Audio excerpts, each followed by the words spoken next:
zone in terms of weather. I've grown up my entire life here in the city of Tuscaloosa. And today when I went out after the storm, there were parts of the city that I literally did not recognize because of the destruction that came upon from these tornadoes.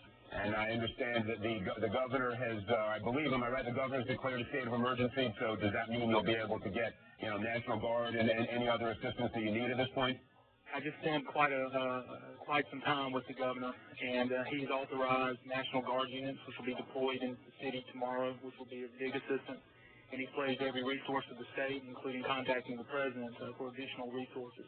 This is a journey that we cannot complete alone, and so we're going to need the help of state and federal resources to help Tuscaloosa return to normalcy sometime in the near future. I don't know if you saw it. Were you there? Did you actually see this tornado go through? I mean, we're looking at the footage on the camera that was taken from a Skycam in Tuscaloosa. It is absolutely shocking. It looks like something that Hollywood would have created. I mean, this is just, a vision of horror. Were you outside? Did you see any of this? I was in my office, which was probably about a quarter of a mile from the tornado path. We were watching it via our traffic camera network. And as we followed it through the city, it was a very surreal moment to think, here you are watching this tornado, yet it's cutting a path through this community that you love so much.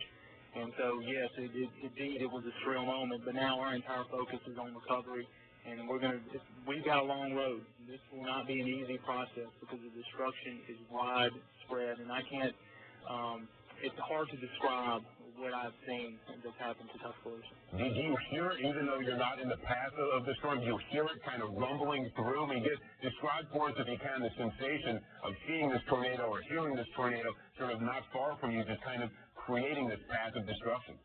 Well, we did not hear it. I was on the balcony outside City Hall, and finally City Hall security made me go downstairs into the basement area while it came over, so I did not hear it. All right, well, we just had our Chad Myers on air, who was saying to everybody, and I hope folks pay attention to this, if a tornado goes through, the best thing to do is to get down to that ground floor, get as low down in the building and as interior as you can.